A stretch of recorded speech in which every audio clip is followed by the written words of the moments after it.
Alrighty, hello, my friend Nathan. How are you this evening? Hello, I'm doing well. How are you, Boogie Woogie? I'm doing good, thank you. Now, I call you Nathan because we've been friends now for about Two, 12 three? years, 2 or 3 years, a little over a decade, something. And Yeah. if I wasn't your friend, what would be your title at work, or what do you like to go by? What's your name? Well, you know, people can call me Nathan, but at work, I get called Dr. Sharp because I'm an optometrist, an eye doctor. So Nice. I've done my schooling and now I'm out in the workforce So you're a full-blown doctor as of today. You're like your own man. as of last year. Okay. So how long is that overall process then from like first day of college to a year ago? How long is the whole thing to be Mr. Dr. Sharp? So after high school, I went to high school in Utah. For college, I went to Southern Utah University. Okay. That's where I did my undergrad for 4 years, got my bachelor's degree. After that, I went right to graduate school, which is Optometry School. It's a 4-year program. I chose to do mine at Southern College of Optometry out in Memphis, Tennessee. Okay. A little different spot from Utah. Yep. So you chose SUU, Southern Utah University, for what reason, if not Well, multiple? I was down in St. George growing up, so SUU was an hour up the highway. So proximity was a reason. Also, I wanted it to be an in-state school because the out-of-state schools were expensive. Yeah, that cheaper tuition helps. And I also had a good scholarship for full tuition off at SUU. Oh, yeah, that'd be a huge factor to me. I would, if I could get a full ride anywhere, I'm like, oh yeah, please. It's not a full ride. Full ride is they pay for your housing and everything. Okay, well, full tuition ride, a little halfy ride. So we'll talk about SUU for a little bit while we're talking about it now. How did you enjoy SUU? Like, if you were to give like an overall like A, B, C, D, F, we have Fs in this class. Like, we don't need E's. We're strong people. We can have Fs. What would you rate generally? Like, we'll go big vibes here. SUU, you're like, yeah, I'm a big fan. Yeah, overall, I'd give it a nice A because I'm a little biased. I met my wife there at college, so Yeah, that would if I do a didn't lot. go there, then my life would be different. I really liked the size of the town it was in. It was less than 50,000 people, so I liked Okay. the smaller city. I liked the smaller school. I think the student body was maybe 11,000 total. Well, And I liked that they emphasized the pre-healthcare route. They had its own little program that was pre-healthcare. So so you overall had it like your had, own dedicated people to help yeah. you get in that route. So I really enjoyed it. I'm glad I picked it. Good. So then you graduate from SUU. You've met your, at the time, girlfriend, soon to be, eventually, now is wife, and you decide to go to Southern, remind me what? Southern College of Optometry. Okay, and you pick that one because, The main factor was money. As you'll come to find out, I'm very money oriented, okay, and Southern College of Optometry was the most affordable program that I got into.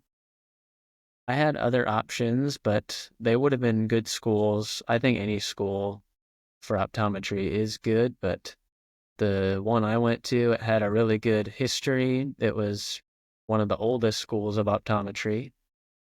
And a good reason I picked it is because it's a private college. So it's not like if I give the example of the Ohio State University, they have a college of optometry that's attached to the big school.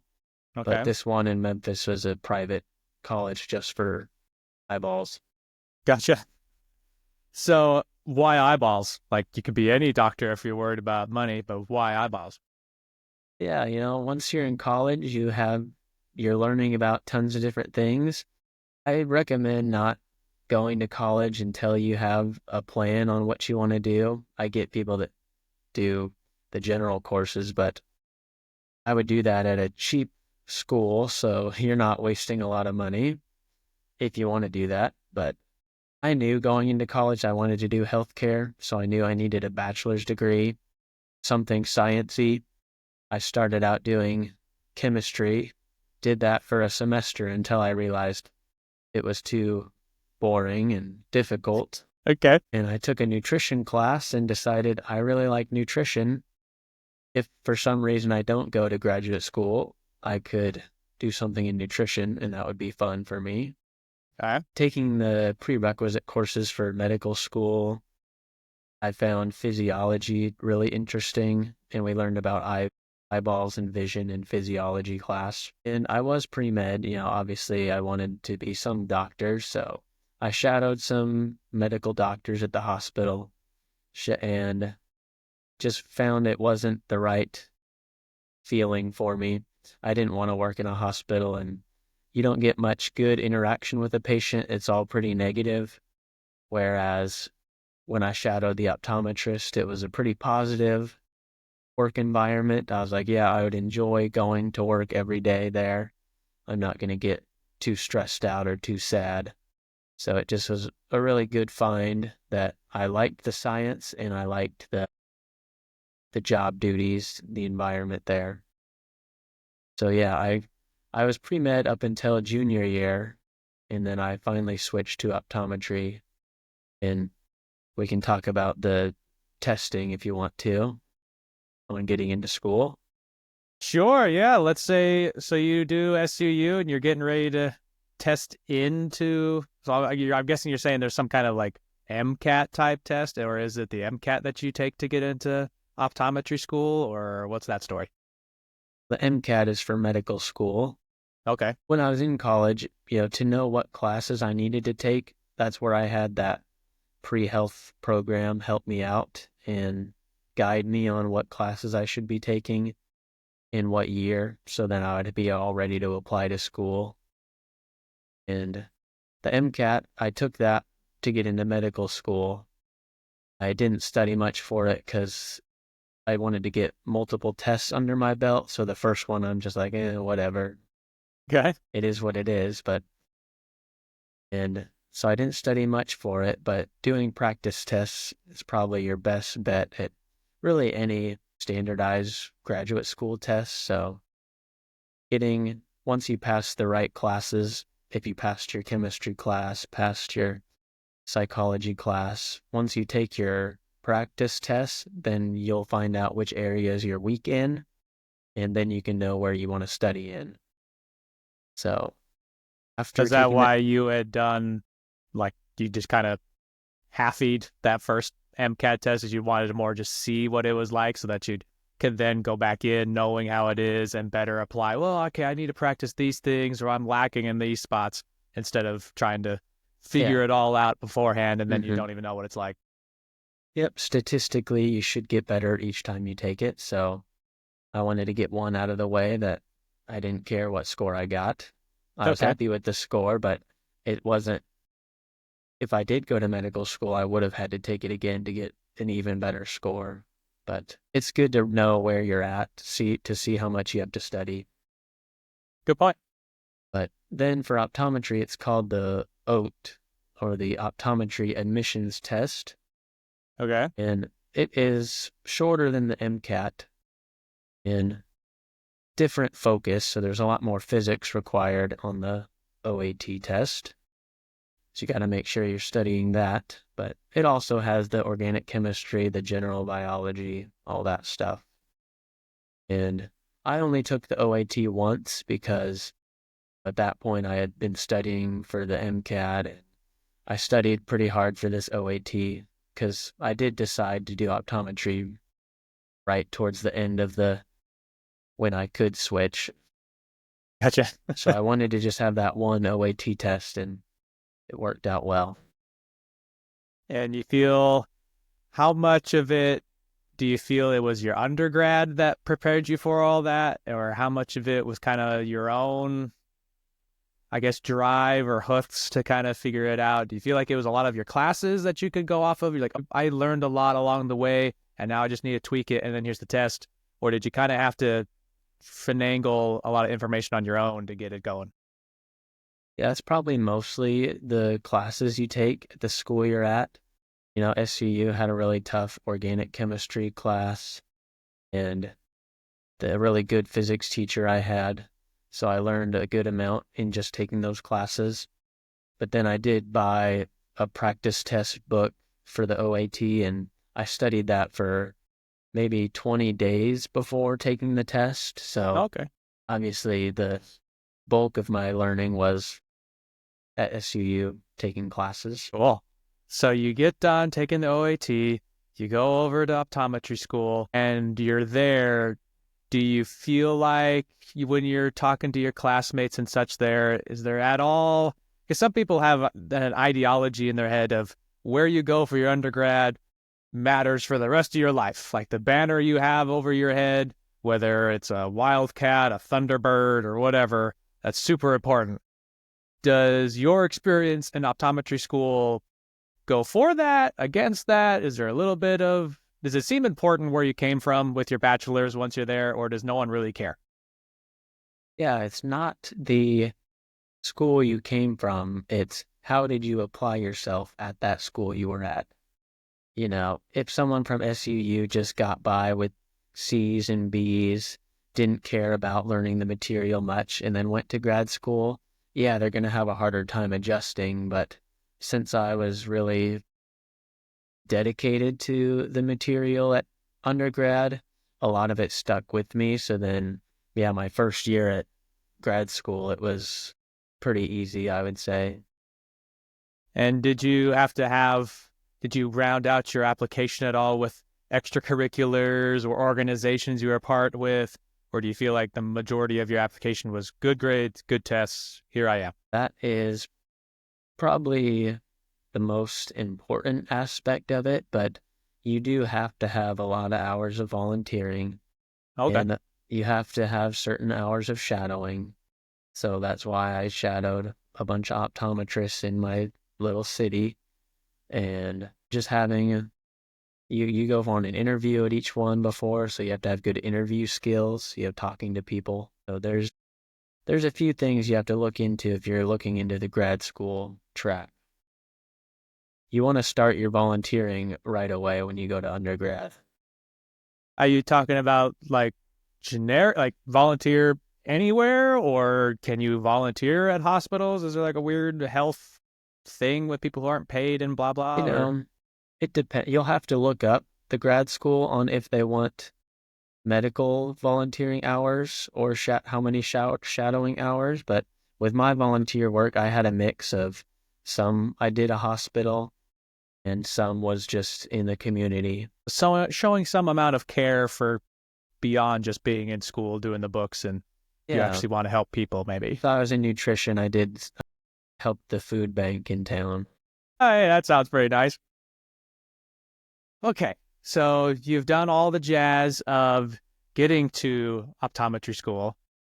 You're there, and that part I've already forgotten takes like 4 years on just on its own for you to get through. Optometry school, yep, 4 years. There's an optional 1 year residency. In the future, they might make it mandatory, but right now it's optional. And comparing it to undergrad as far as like the rigor, the time requirement, is it pretty close to the same? Is it like night and day difference? Or what was your experience like being over there? Yeah, the switch from undergrad to grad school, the first year wasn't too bad.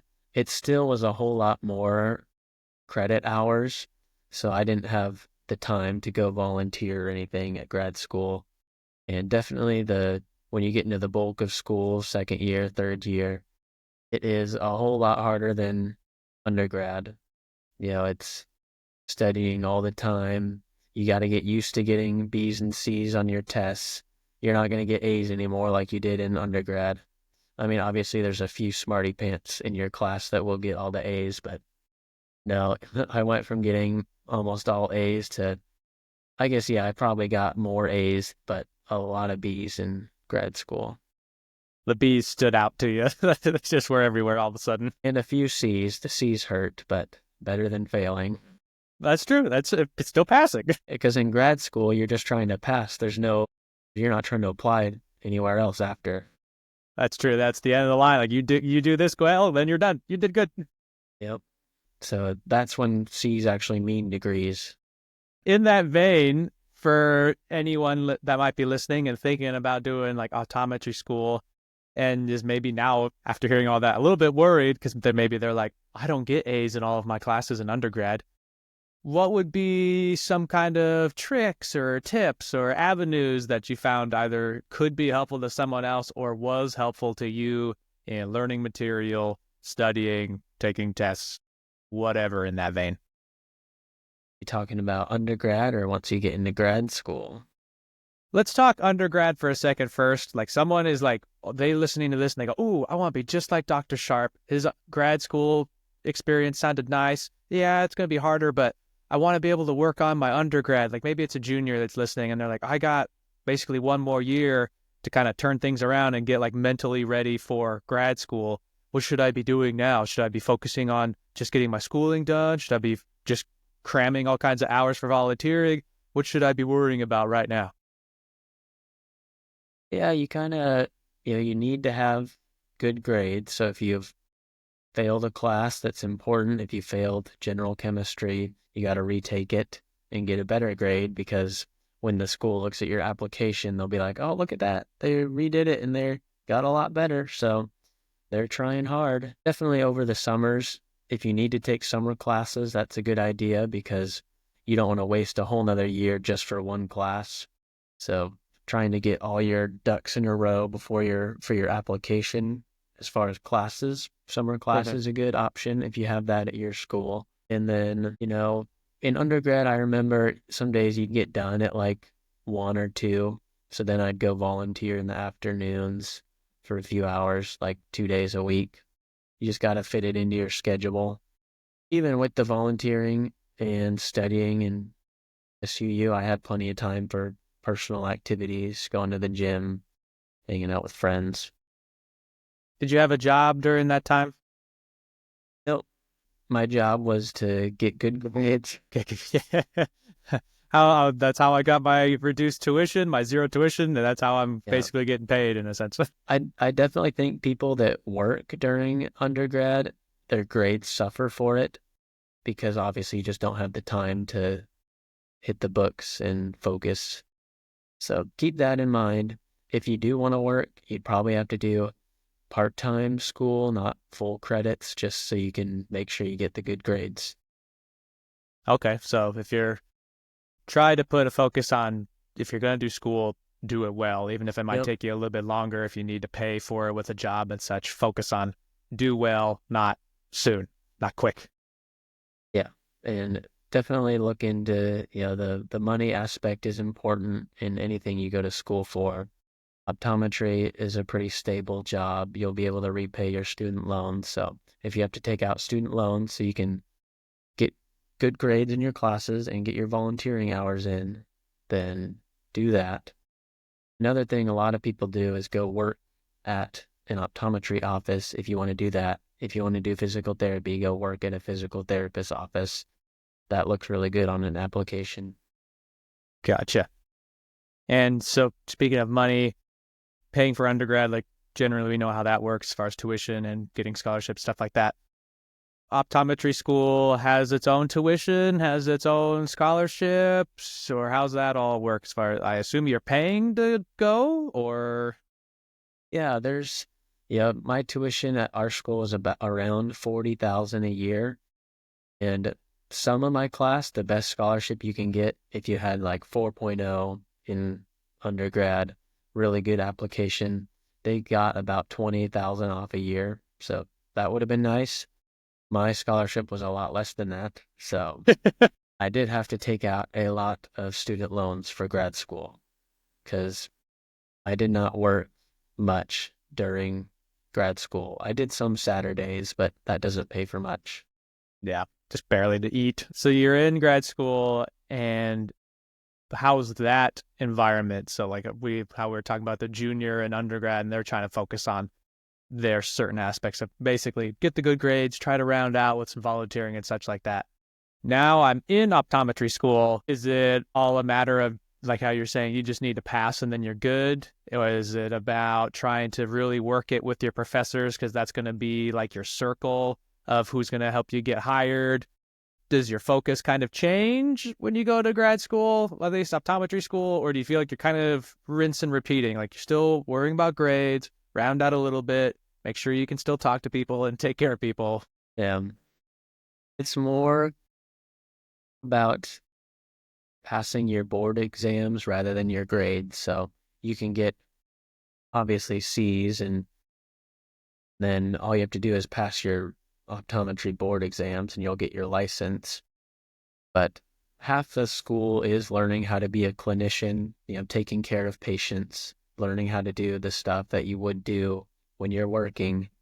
So I really liked the clinical aspect of it when you get to see the patients and do the tests that you've practiced in lab. Yeah, there's tons of lab hours in optometry school where you practice on each other. And even after your lab, you'll go in, from 7 to 9 at night in the evening to practice on each other. So you can get good at the skills. Yeah, taking care of patients is on your mind because that's what you're going to be doing for the rest of your life. And the only thing you have to worry about passing is the board tests. Unless you're not passing your classes, then you got to focus on those. But most of the students will be passing the classes. But then when you get to boards, not everyone passes, which is stressful. And those are like the big daddy tests, like at the end of the program, like, hey, you've done all the schooling, like, here you go, show us that you can do it, pass this, you're done. That's what those are. Yep, junior and senior year. And I assume you got yours taken care of on the first try. Yeah, I did, luckily. Yeah. But it was very stressful. Now, again, with any standardized test, you got to hammer those practice tests and see where you need to study more. Yeah, tons of hours studying for part 1 and 2. Part 3, they've changed it recently, so that one's more about just seeing a patient, like a mock patient.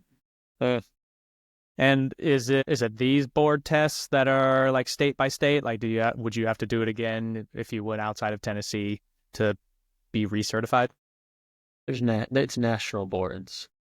Good. So each state requires you to pass each one of the national boards.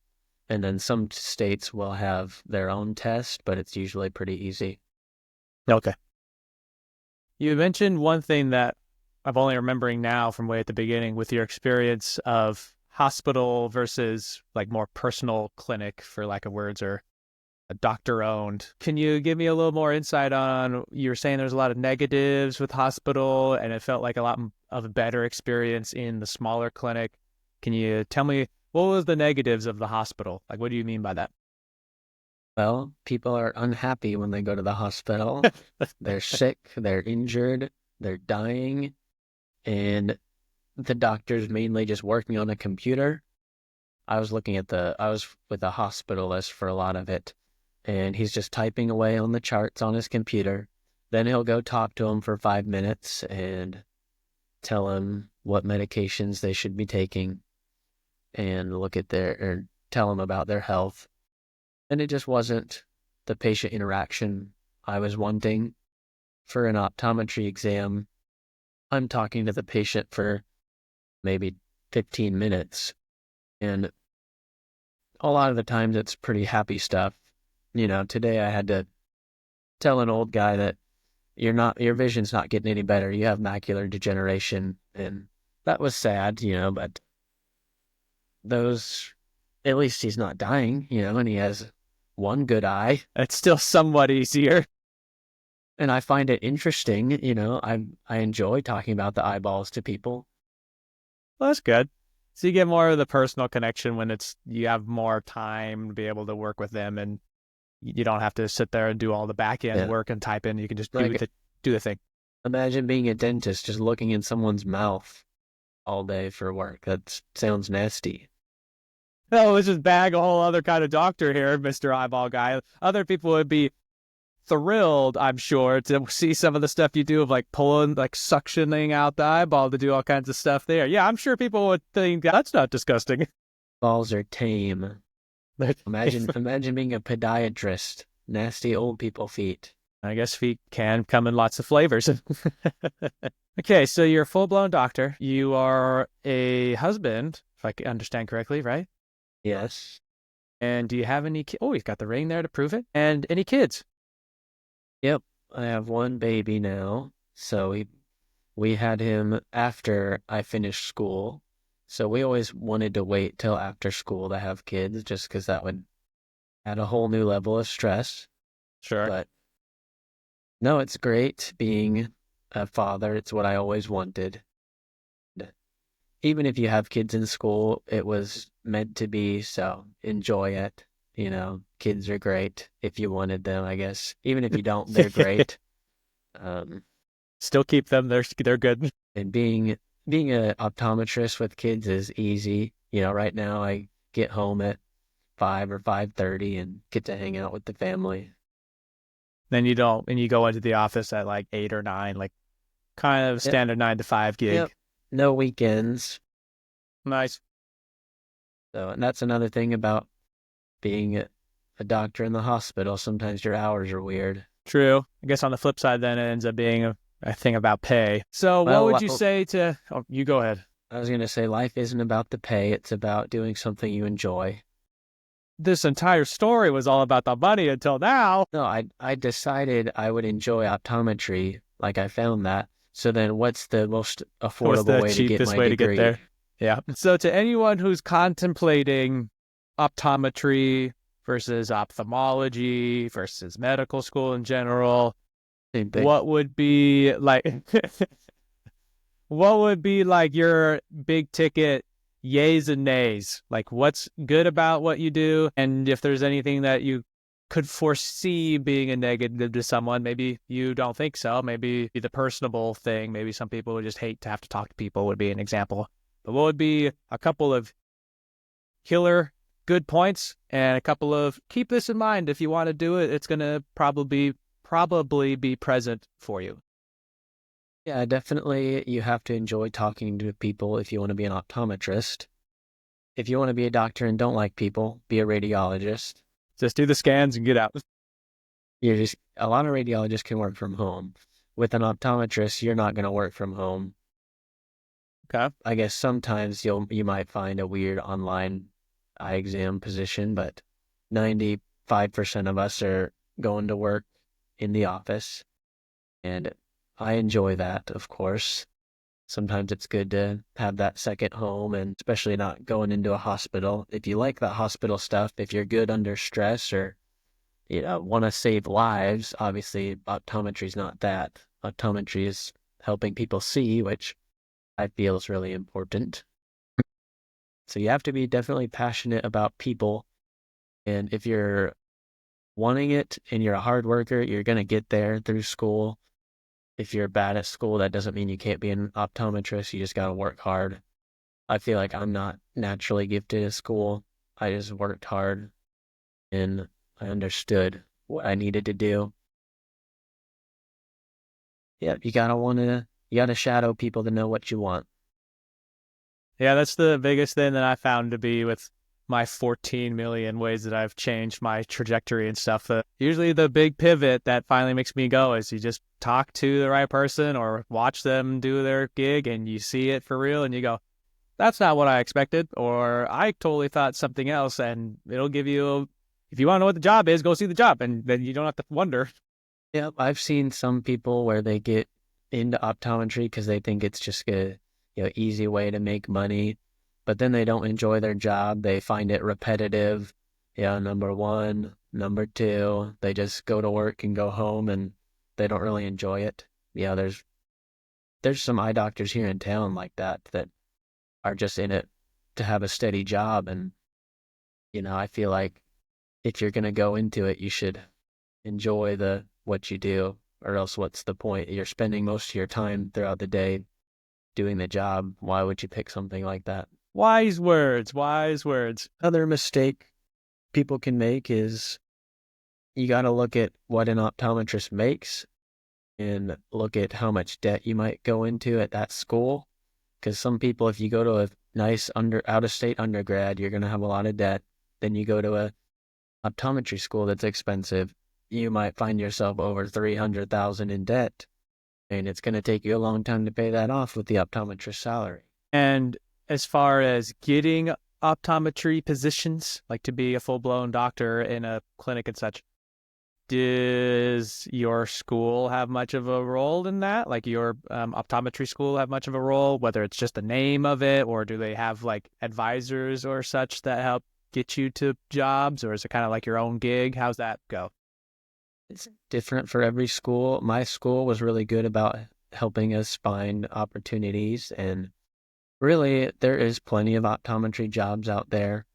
There's, every state has a bunch of open positions, so you'll definitely be able to find something, but a lot of doctors, I guess if you're from their school, they'll think highly of you. So if you want to work in California, go to a California school, because then people will see where you're from and be like, hey, I went there too. I trust them, so they'll hire you for that because they understand the program. Gotcha.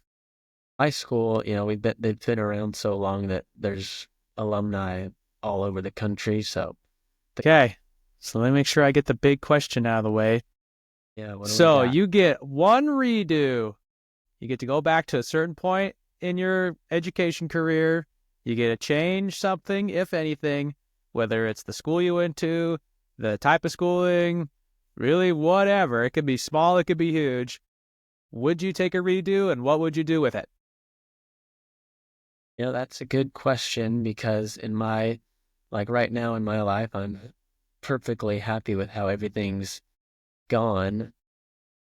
I'm happy with my choice of SUU, happy with my choice of Southern College. I guess if I could have found optometry sooner, and I was pre-med for a long time, but if I would have shadowed earlier on and known what I wanted, then I could have studied more specifically for my optometry test and then gotten a better score, which could have gotten me a better scholarship and more money off of tuition. That is, something I wish happened. I also did apply for a military scholarship, but those are very difficult to get because it's a whole countrywide thing. So that would have been cool if I got that, because they would have paid for graduate school. It doesn't hurt to apply. I mean, yeah, it took a lot of hours to figure that out, that application. Did you have, you're not in you weren't ever in the military, but you can still apply for that scholarship? It's for anyone. If you get the scholarship, then you join the military. Gotcha. Okay. I was going to say, then, they just do it? That's cool. No. Then you have to work for them for at least 3 or 4 years. I see. But hey, free tuition. Yep. That would have been cool. Yeah. You know me, I'm all about reducing the price. Yep, that's anything to get a couple cents off. Okay. Yeah, thanks for all the questions, and hopefully, my answers could help someone out there. Yeah, I'm glad to have gotten to, for a while when I was thinking about this podcast, I was kind of more narrow-minded of like, oh, I only want to have people who are actively a student right now. And I go, I think it'd still be a good perspective to get someone who's just like recently out of grad school in this case, and they're full-blown in their career, and what kind of journey have they been on. And that could help some people who are, especially those who are contemplating medical school, because that's a big commitment. And if it's one little conversation that helps sway them to be for sure on it, or maybe reconsider, not that we're saying you should, we're just saying you should think about it. I'm glad to have this opportunity. Yeah, if anyone has more questions, Boogie Woogie Bryce is your guy. He knows where to point you in the right direction. Academic advisor in-house right here all the time. Thank you, Dr. Sharp, for being on with our podcast today. Very much appreciate it. And do you have any final remarks for our viewers today? Thanks for having me. It was great to chit-chat with you, and good luck in the future with the podcast. Thank you very much. Hopefully, I'll take it. I'll need it. Yeah. Good luck to all those students out there. Yeah, buddy. Good luck to them. They're going to do great, hopefully. We're rooting for them. Yep.